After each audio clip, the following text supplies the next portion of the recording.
Good evening and welcome to the Whiskey Lover Society with me, Gert Retief, tonight, traveling to Ireland and having a look at the Green Spot Irish whiskey, a single pot still Irish whiskey. So I bought this to support my local shop just around the corner. Walked in there. I was the only client, probably the only client for the day. Never actually see people going into the small little shop.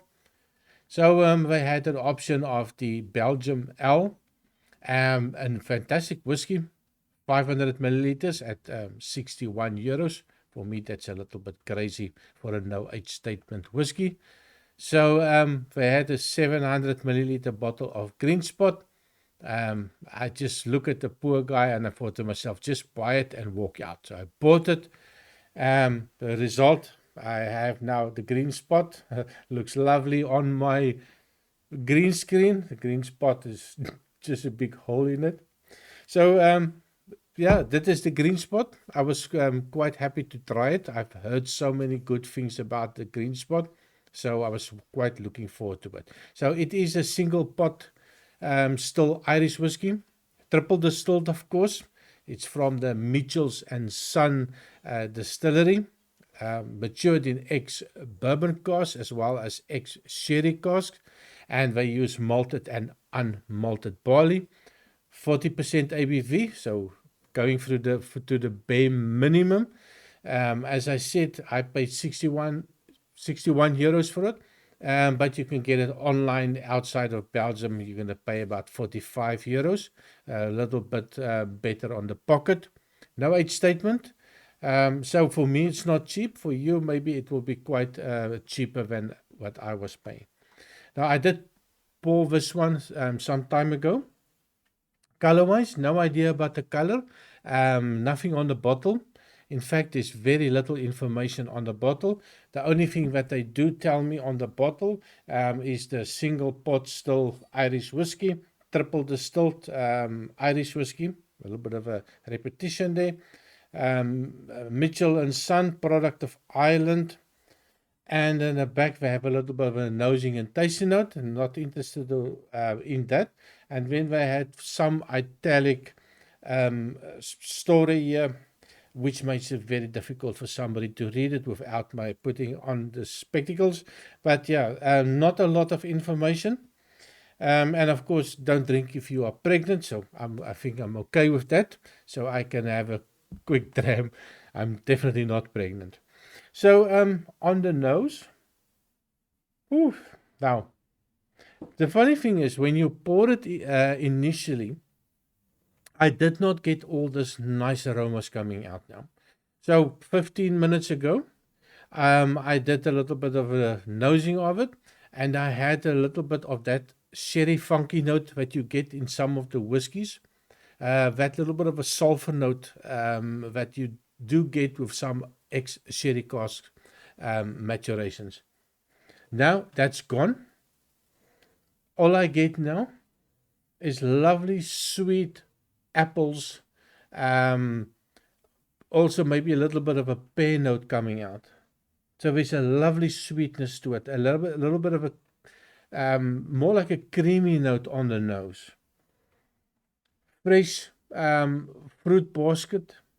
If you take all the fresh fruit, you cut it into little pieces, like a little bit of a fruit salad with the apples and the pears, and you put it in your little basket. That lovely smell that you get on that. I also get a little bit of a toast note, not a dark toast, but if you just put your bread in a toaster and you just start to get that little bunny on it, that lightly toasted bread. Very nice. The sherry notes, definitely you can get that sherry notes, especially in the beginning with that little bit funky note. And then afterwards, I do get a hint of the raisins in it, and maybe a little bit of a dried fig in it, but it's very subtle. It's definitely not considered, well, will not consider that as a sherry monster at all. I also get a little bit of a cinnamon note, quite perfumey. the longer it's in the glass, it releases more and more of this perfumey sweetness coming out. A little bit of a peach note, a little bit of a caramelized peach note coming out. And when, not every time, I do get a little bit of a minty note coming out. You know, when you breathe in, you get this cooling effect in your nose. That reminds me a little bit of a mint. That's what I get here as well. It is really nice. And I think the longer I wait, the more sweeter it gets, and the more of the orchard fruit coming out, the freshness of it coming out. Really lovely. Love the nose. So on the taste, cheers.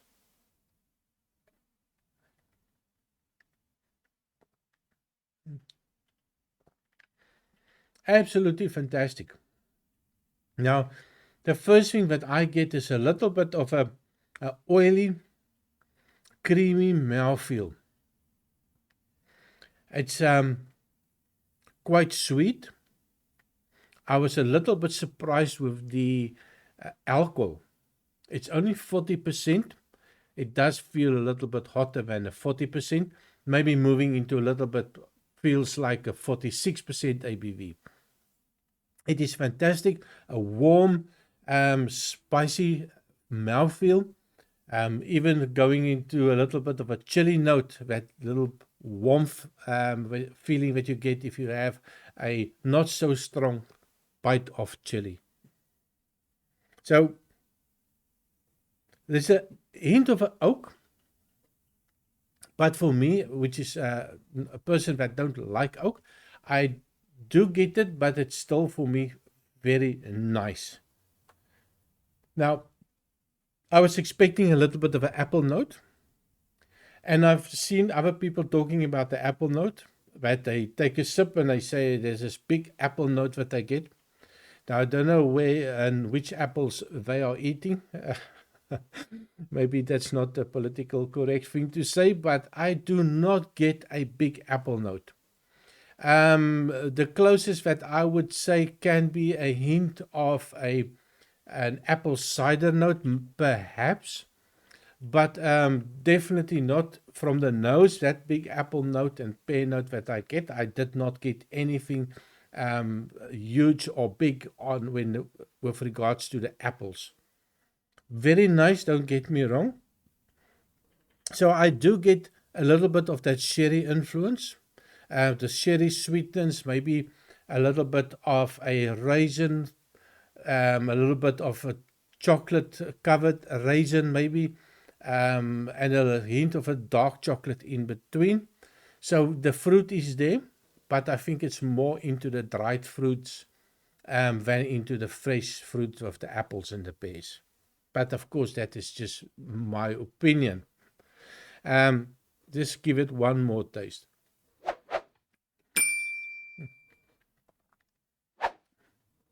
This is just an easy drinking whiskey. That's something that is going to be quite dangerous.